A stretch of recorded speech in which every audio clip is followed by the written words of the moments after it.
ஒரு சில நாட்களுக்கு முன்னாடி ஒரு சகோதரியின் இடத்துல நான் கேட்டேன், ஏன் ஆலயத்திற்கு ஒழுங்கா வர முடியல?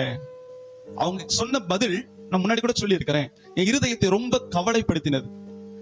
என் மனசை தேவன் அறிகிறார். என் மனசை நீ எப்ப தேவனுடைய மனசை அறிய போகிற? ஒரே கேள்வி. இன்னைக்கு சபைக்கு நடுவே ஆண்டவர் அபிஷேகம் செய்த ஊழியனாய் நான் இந்த இடத்துல கேட்க முடியும். ஆண்டவர் உங்க மனசு அறிந்திருக்கிறார். அதனாலதான் உங்களால என்னால முடியாதுன்னு அவர் சிலுவையில தன்னை ஒப்பு கொடுத்திருக்கிறார். ஆனா என்றைக்கு நீங்களும் நானும் கர்த்தருடைய மனதை அறிந்து கொள்வோம்? ஹல்லேலூயா, ஹல்லேலூயா. இன்னைக்கு நம்மளே கண்ணு கட்டி ஏமாத்திட்டு இருக்கிறோம். நான் ஆவிக்குரிய பாதையில நேர்வழியாய் நல்ல பாசிட்டிவான இடத்துல தான் நான் நடந்துகிட்டு இருக்கிறேன். நான் என்னை பார்த்து ஆண்டவர் யோசிக்கும் போது ரொம்ப சந்தோஷப்படுவார்.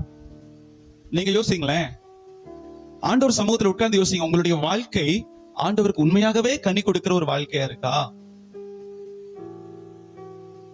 உங்க வாழ்க்கை ஆண்டவருக்கு பிரியமான ஒரு ஏறுமுகமான ஆவிக்குரிய ஆசீர்வாதங்களை பெற்றுக்கொள்ளுகிற ஒரு நோக்கத்துல தான் நீங்க இருக்கிறீங்களா? உங்களுடைய குடும்பத்தாரை நீங்க அப்படிதான் நடத்துறீங்களா? ஹல்லேலூயா. ஒரு காலத்துல சபை எப்படிப்பட்டதா இருந்துட்டுன்னா, ஆண்டவருடைய வார்த்தை பிரசங்கிக்கப்படுகிற வார்த்தையை வாங்கி கொண்டு வீட்டில போய் என்ன செய்வாங்களாம்? குடும்பமாய் உட்கார்ந்து இந்த வார்த்தை இப்படி சொல்லுதுப்பா, இந்த வார்த்தை இப்படி சொல்லுது, இந்த வார்த்தை இப்படி எல்லாம் பண்ண இப்படி ஆசீர்வாதம் போல இருக்குன்னு சொல்லிட்டு அந்த வார்த்தையை குறித்து என்ன செய்வோம்? பேசுவோம்.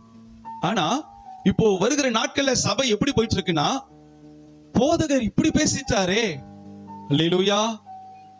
முதலாவது சிலுவையிலே அவர் தேவ நீதியை விளங்க பண்ணினார். இன்னைக்கு ஒரு கிறிஸ்துவன் தேவ நீதியை நாம் விளங்க பண்ணணும். மறுபடியும் சொல்றேன், சபை இது உலக நீதி கிடையாது. உலக பிரகாரமாய் பார்க்கும் பொழுது பைத்தியக்காரத்தனமாய் தோன்றும். சிலுவை குறித்ததான உபதேசம் உலக பிரகாரமாய் பைத்தியமாய் தோன்றுகிறது என்று அருள்நாதர் இயேசுவை சொல்லி இருக்கிறார். என்ன இப்படி எல்லாம் பண்றாங்களே, என்ன இவ்வளவு ஸ்ட்ரிக்டா சர்ச்ல? நான் சொல்லுவேன், நம்மளுடைய மூதாதையர்களாய் இருந்ததான ஊழியக்காரர்கள் அவர்கள் சத்தியத்துல நிலைச்சு நின்னதுனால தான் ஏதோ கொஞ்சமாவது கிறிஸ்துவம் உடம்புல ஒட்டிக்கிட்டு இருக்கு. நான் சொல்றது புரியுதா உங்களுக்கு? சொல்றது புரியுதா? எத்தனையோ மகிமையான ஊழியக்காரர்கள் தன்னுடைய ஓட்டத்தை கிறிஸ்துவிற்கு பிரியமாய் ஓடி முடித்துட்டாங்க. அதனால தான் கிறிஸ்துவம் இந்த நாள் வரைக்குமாவது கடத்தப்பட்டுட்டு வந்திருக்கு. அவங்க அந்த நாள்லயே அவங்க தவறி இருந்தாங்கன்னா, இந்த நாட்கள்ல கிறிஸ்துவம்னா, இப்போ நம்ம இந்தியால புத்த மதம்னா என்னன்னு தெரியுமா? குறைஞ்சு ஒரு மாதிரி டைல்யூட் ஆயிட்டு, அது போல டைல்யூட் ஆயிடும். ஹல்லேலூயா. அதனால தேவ நீதியை நாம் நிறைவேற்ற வேண்டும். ஆமென் சொல்லுங்களேன்.